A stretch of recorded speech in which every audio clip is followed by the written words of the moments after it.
Assalamualaikum warahmatullahi wabarakatuh. Bagaimana kabar? Semoga sehat-sehat semua. Dan semoga internet di lokasi Anda begitu lancar. Dan pastikan juga kalau kuota internet Anda tidak sekarat, karena kita akan berdendang ria dengan mengulas film keren beberapa menit ke depan. Tak mau berlama-lama, cukup ambil gelas lalu tuang kopimu. Dan saatnya kita berangkat.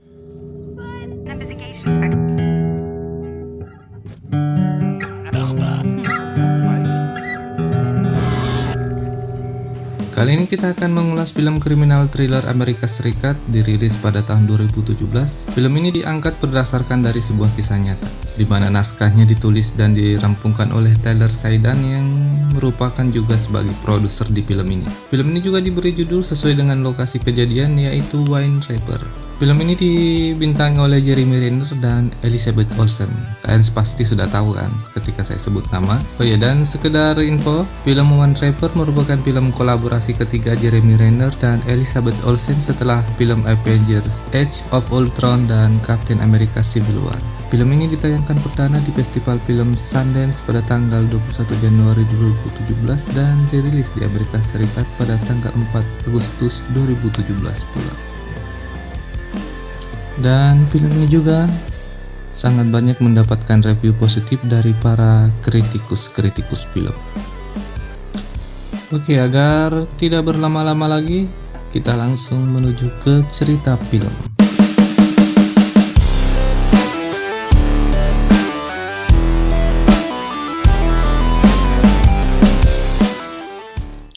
Dikisahkan Cory Lambert yang diperankan oleh Jeremy Renner ditugaskan untuk memburu hewan buas atau satwa liar yang menjadi penyebab terbunuhnya hewan ternak penduduk lokal di Wind River.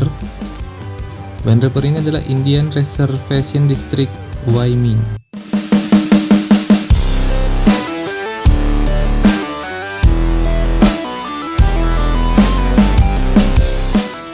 Keesokan harinya, Cory pun berangkat dengan mengajak anaknya untuk ikut.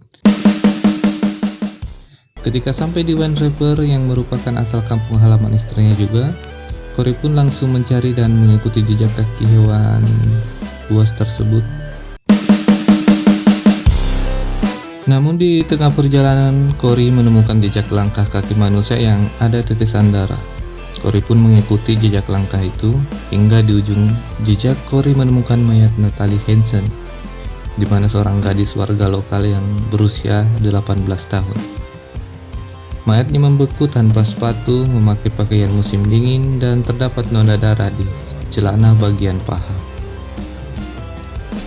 Agen khusus FBI pun didatangkan untuk menyelidiki apakah pembunuhan memang terjadi. Agen Jane yang diperankan oleh Elizabeth Olsen ternyata hanya sendiri tanpa rekan yang lain. Terlebih agen Jane tidak mempersiapkan diri sehingga ia meminjam pakaian dari penduduk setempat untuk pakaian musim dingin.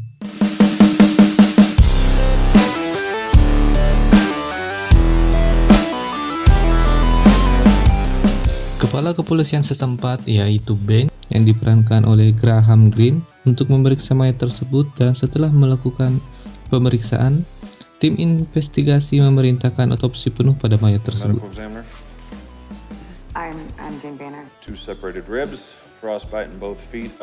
Keesokan harinya, tim investigasi meminta keterangan dari Martin Hansen. Martin Hansen adalah orang tua dari si korban atau ayah dari Natalie, bahwa Natalie berkencan dengan pacar baru, tetapi ia tidak mengetahui nama dan asal-usul lelaki itu. Mereka juga mengetahui bahwa kakak Natalie, Chip, adalah pecandu narkoba dan saat ini Chip tinggal dengan Little Peter bersaudara.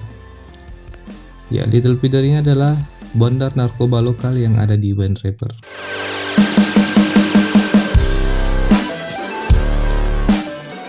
Kita beralih ke sesi otopsi. Otopsi Natalie menunjukkan temuan luka berat dan kekerasan seksual serta memastikan anggapan Cory bahwa gadis tersebut meninggal karena terpapar, khususnya pendarahan paru yang disebabkan oleh penghirupan udara subnol yang cepat selama berlari tanpa alas kaki di hamparan salju. Setelah dilakukan otopsi sehari penuh, tenaga medis dalam laporannya tidak dapat menyimpulkan secara definitif bahwa korban dibunuh, sehingga Jane mengurungkan niatnya untuk menghubungi unit investigasi FBI tambahan. Jane memberitahu Ben bahwa ia akan tetap membantu, tetapi Jane tidak akan memberikan informasi terbaru kepada atasannya karena agen Jane yakin atasannya meminta Jane untuk berhenti terlibat dalam kasus ini.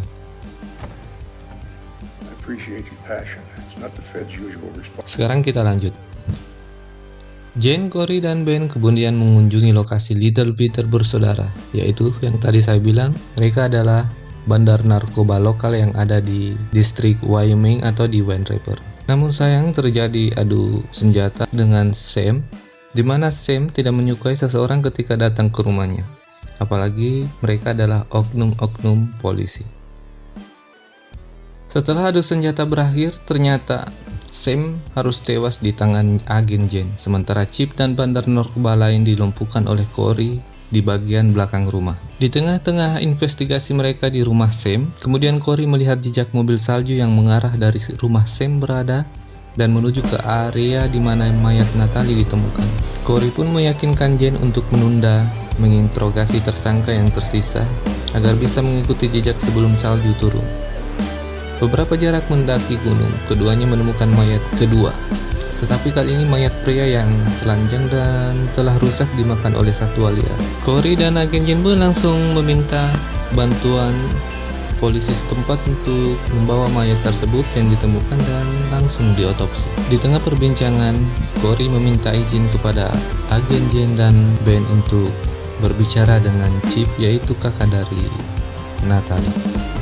Di tengah perbincangan yang sempat sedikit adu mulut dan beradu argumen, akhirnya Chip pun membeberkan dan mengungkapkan bahwa pacar Natalie bernama Matt dan ia bekerja sebagai staf keamanan di lokasi pengeboran minyak terdekat di mana Matt juga tinggal. Hingga akhirnya agen Jane dan anggota kepolisian lokal pun mengetahui.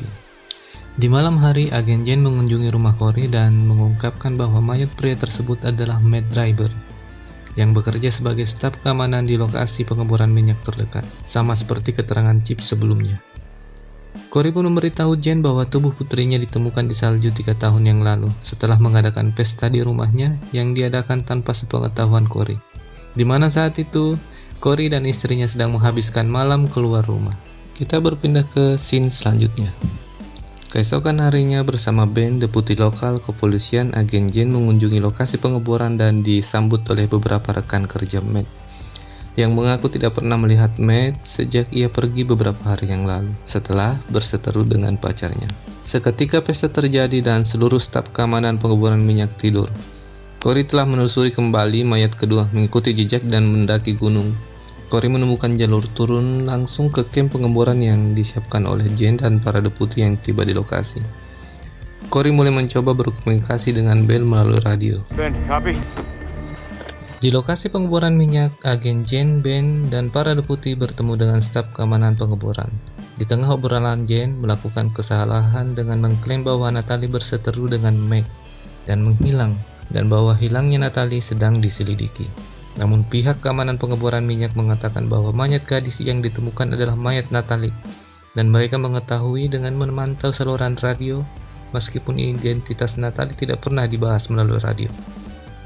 Hingga seorang deputi memperhatikan bahwa staf keamanan pengeboran minyak mulai mengelilingi Jane. Ben dan para deputi ia pun menarik senjata.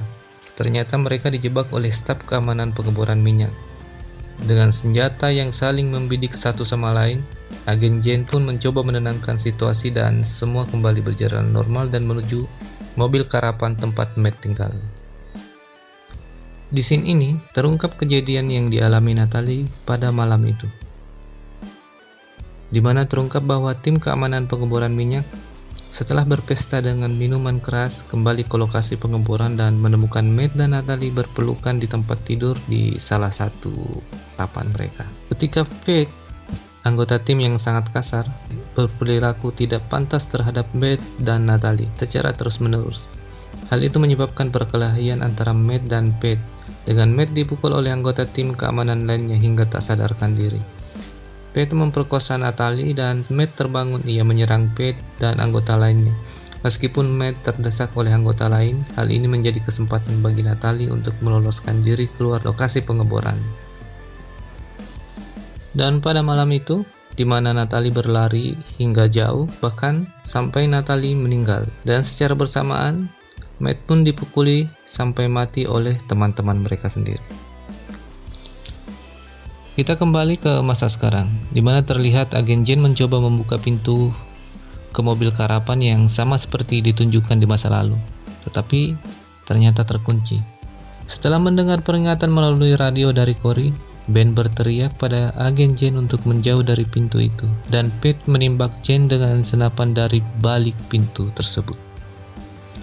Insiden tembak-menembak pun terjadi. Jane tertembak di bagian leher dan deputi yang tersisa terbunuh, termasuk Ben. Ketika agen Jane akan dieksekusi oleh anggota tim keamanan pengeboran yang tersisa, Corey melepaskan tembakan dari kejauhan, hingga membunuh mereka semua kecuali Pete, yang mencoba melarikan diri. Corey menangkap Pete di padang belantara dan membuatnya tak sadarkan diri. Ketika Pete terbangun, Corey memaksa Pete untuk mengakui bahwa ia memperkosa Natalie dan membantu memukuli Matt sampai mati. Lalu ia pun menawarkan kematian yang sama yang ia berikan untuk Natalie, yaitu perjalanan bertelanjang kaki. Corey memberitahu bahwa Natalie berhasil mencapai 6 mil tanpa alas kaki. Itu sebelum ia jatuh dan meninggal. Tetapi Corey memprediksi bahwa Pete tidak akan bertahan lebih dari beberapa ratus meter. Corey melihat dari jarak jauh Pete yang tersandung jauh sebelum jatuh dan mati di salju. Di rumah sakit, Corey memberitahu Jane yang pulih dan merasa bersalah karena bertentangan dengan apa yang ia rasakan, bahwa Jane tidak lemah. Corey kemudian mengunjungi Martin, yaitu ayah Natalie, yang duduk di halaman rumahnya dengan membawa pistol, mungkin mencoba bunuh diri. Martin memberitahu Corey bahwa Chip telah menelpon dari stasiun, yang merupakan pertama kalinya mereka berbicara dalam 1 tahun terakhir, dan hal ini mengurungkan niat Martin untuk melakukan bunuh diri. Corey memberitahu Martin bahwa anggota kru minyak yang hilang tersebut tidak benar-benar hilang, dan bahwa ia meninggal dalam rintihan. Ia dan Martin kemudian duduk bersama di halaman rumah Martin yang beku dan menghadap ke reservasi yang kelihatan sepi. Masing-masing berbagi dalam duka kematian seorang anak perempuan. Sementara itu, FBI tidak memiliki statistik tentang hilangnya wanita penduduk asli Amerika, yang jumlahnya tetap tidak diketahui hingga saat ini. Dan film pun berakhir. Nah, itu tadi alur cerita film One Rapper yang dirangkum sederhana, singkat, padat, dan semoga menghibur kalian. Saya si konten kreator undur diri dari pendengaran kalian. Jangan lupa subscribe agar nanti mendapatkan notifikasi konten kami selanjutnya. Sekian dan wassalam.